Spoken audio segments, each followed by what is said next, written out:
Je suis très heureux de vous présenter en cette fin de salon et cette fin d'après-midi du dimanche deux personnes représentatives de ce que j'appelle moi modestement la nouvelle scène du policier français. Je voudrais tout d'abord rendre un hommage appuyé aux éditions de Noël qui ont réédité une mythique collection pour les amateurs de polar qui s'appelait il y a quelques années quand j'ai débuté dans le métier, c'est-à-dire hier. Il y a longtemps. Non, merci. La collection Sueur froide. Et ils ont la bonne idée, là, dans cette nouvelle remouture moderne de cette édition, de cette collection, de rééditer, d'éditer des auteurs classiques connus et surtout d'éditer des auteurs qui étaient à l'époque inconnus du grand public, et notamment Sandrine Colette et Sonja Delzon, qui sont ici présentes. Sonia. Sonia, oui, pardon. Sonia Delzon, qui sont... Alors, pourquoi sur la même scène? Déjà parce que c'est tiré d'une même collection et qu'elles ont je trouve un point commun déjà qui va très bien avec le salon qui est cette année consacré au cinéma. C'est que tout à l'heure je parlais avec Sonia je lui disais son film. C'est des livres qui pourraient très bien être adaptés au cinéma.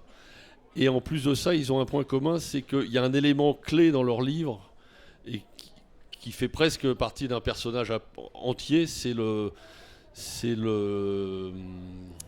comment dire, la nature ou le paysage, ou le climat ou le voilà, paysage. Le Alors notamment Sandrine dans un de ses premiers livres c'était la forêt, puis dans le dernier c'est la neige, et puis Sonia c'est surtout la description dans son livre de l'Afrique. Oui, tu veux... Pose la question. Vous n'avez pas de micro. Vas-y, tu peux y aller. Alors, première question, c'est comment justement on travaille, par exemple, sur l'Afrique. Est-ce qu'on va en Afrique, on voyage en Afrique beaucoup, on passe du temps en Afrique pour rendre finalement l'atmosphère de ce pays, la moiteur de ce pays? Parce que moi, quand j'ai lu le livre, j'ai vraiment eu l'impression d'être en Afrique, quoi, de transpirer l'Afrique, de sentir l'Afrique en fait. Donc du coup, est-ce qu'on passe du temps là-bas? Est-ce que vous avez vécu là-bas? Comment vous avez travaillé sur cette histoire? Alors non, je n'ai pas vécu là-bas. Et une de mes revendications d'écrivain, c'est vraiment tout le travail de l'imagination et de l'imaginaire. Je veux dire, sachant que l'imaginaire fait plus appel à un univers. Bien sûr, je suis allée au Kenya. J'ai séjourné un petit peu aussi au Sénégal. Donc je m'imprègne, on va dire, très très vite. Je suis dans l'observation et dans l'imprégnation constante d'une atmosphère.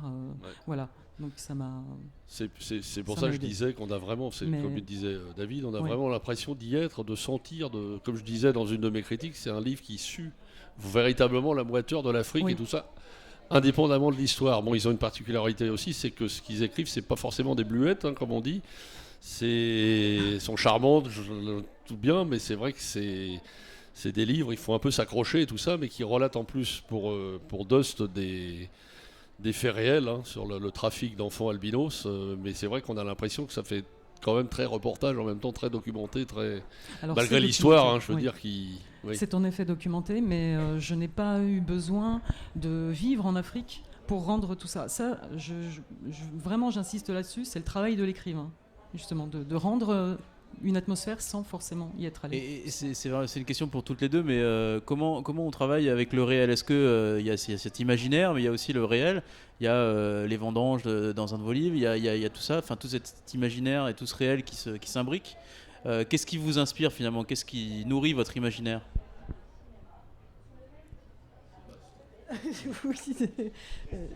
Sale question. Ce que je veux dire, c'est au quotidien, comment vous travaillez? Qu'est-ce qui fait une bonne histoire? Quels sont les ingrédients d'une bonne histoire en fait? Il n'y a pas de recette. Il y avait une recette, on la prendrait tous et puis on aurait tous du succès. Je pense qu'il y a un moment, c'est le coup du hasard, c'est-à-dire qu'on cherche une histoire à raconter et je dirais on part vraiment de rien. La différence avec par exemple un bouquin universitaire où on a des archives, on a plein de choses, là on n'a même pas un thème.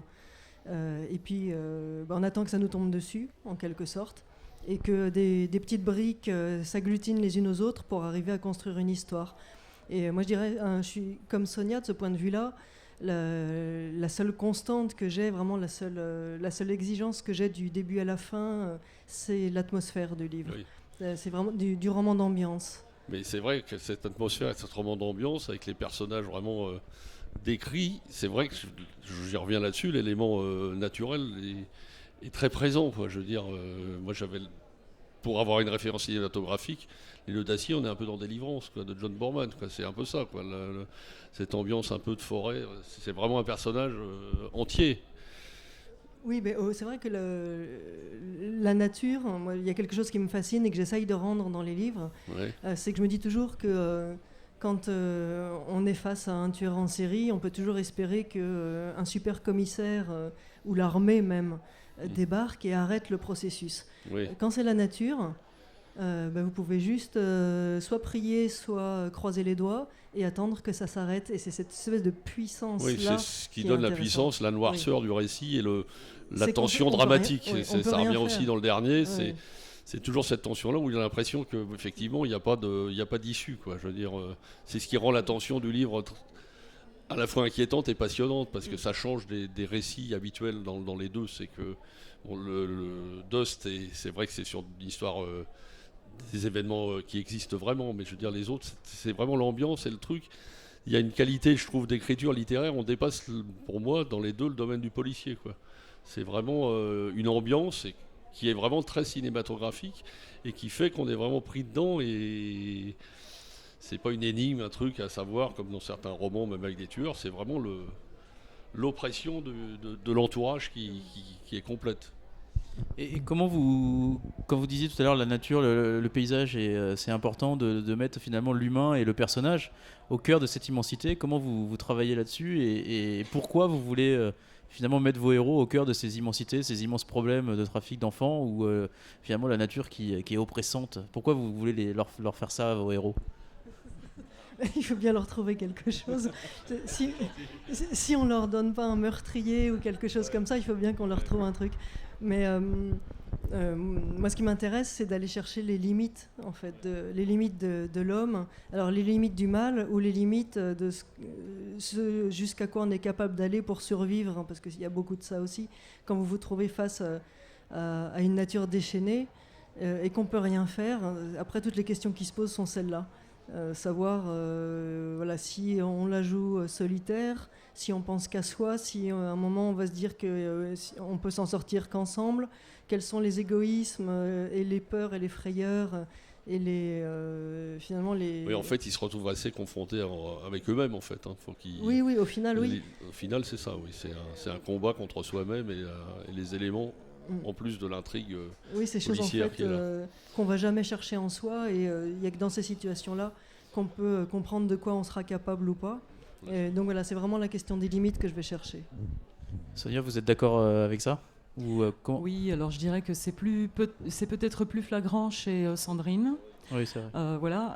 Je pense à mon avant-dernier livre, un thriller aussi, mais pareil, qui dépasse un petit peu le domaine des thrillers, Le Hameau des Purs, où la nature est un personnage également à part entière, comme l'ont relevé pas mal de chroniqueurs. Et en fait, là-dedans, la nature est génératrice de pulsions les plus sombres, en fait. C'est comme si elle donnait naissance aux tueurs en série du livre, hein, alors que normalement, les tueurs en série naissent plutôt d'un milieu urbanisé, voilà. Et c'est pour ça que j'ai voulu également en Afrique situer ça dans une immensité. Vous travaillez sur vos prochains romans, alors est-ce que vous pouvez nous les pitcher en 2-3 mots Est-ce que j'ai le droit? Oui. Est-ce que ce sera dans les mêmes contrées, quoi? Non, non, pas du tout. Là, autant l'Afrique, c'était la chaleur, la moiteur, comme tu disais. Autant là, ça se passera en Illinois, donc à moins 37, moins 40. Ah bah oui. Et puis il s'agit de disparition. En fait, ça rejoint Sandrine un peu. J'ai pas trop envie d'en dire plus, parce que je suis en correction en ce moment. Et ça peut évoluer. D'accord. Voilà, donc je préfère pas totalement déflorer. Différent. Et Sandrine, c'est toujours l'exploration de l'âme humaine. Oui, avec vraiment. Alors en changeant aussi un petit peu de genre, si on dit que les 3 premiers sont des thrillers, je pense que là on est dans un roman noir familial. C'est plus que ça, mais il y a beaucoup de ça. Et le cadre, c'est la Patagonie argentine du début du XXe, donc les années 1900-1910. Alors on a une petite question rituelle aux déblogueurs. C'est quelle est votre adaptation cinématographique d'un roman qui vous inspire, que vous aimez ou que vous aimez pas. Enfin, au cinéma, les livres au cinéma, qu'est-ce qui vous plaît, qu'est-ce qui vous plaît pas, voilà. C'est la question rituelle du coin des déblogueurs depuis hier matin. Et tout le monde fait la même tête que vous. C'est deux plus questions drôle. pièges. Merci. Tu vas, Jules? Alors je ne sais pas si c'est la réponse que tu attends, mais un petit peu.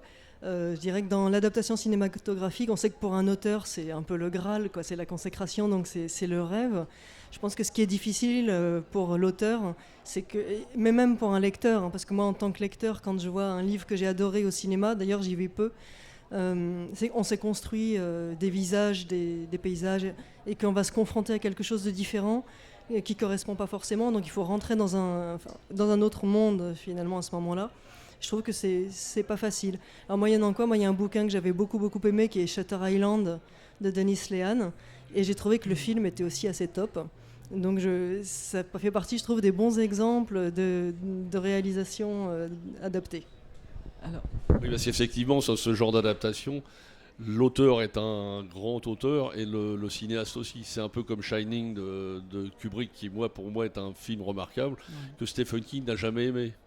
Mais c'est Kubrick, quoi. Donc c'est ça, c'est-à-dire qu'il a réussi à refaire sa propre vision du film, qui n'est pas du tout équivalente à ce que Stephen King avait dans la tête. Ouais. Mais à l'arrivée, ça nous fait 2 chefs-d'œuvre, donc c'est bien. Pour un patient anglais, par exemple, c'était un peu la même chose. Alors ça, c'est vraiment anecdotique, mais j'ai lu Le patient anglais, et puis quelques années après, je vois le film. Et au début, je me dis, mais cette histoire me dit quelque chose. Effectivement, je me suis souvenu après. Donc c'était vraiment 2 œuvres à la limite à part entière et presque indépendantes, mais quand même, j'ai trouvé 2 chefs-d'œuvre aussi, pour ma part. Ben merci beaucoup pour toutes ces réponses. Merci beaucoup d'être venu ici à Saint-Maur. Merci. Et puis vous pouvez les retrouver encore là-bas au coin des Polars. Elles sont toutes les 2 présentes pour signer des livres et puis discuter avec vous plus de Dust et des 6 fourmis blanches. Voilà, merci à vous. Merci à vous.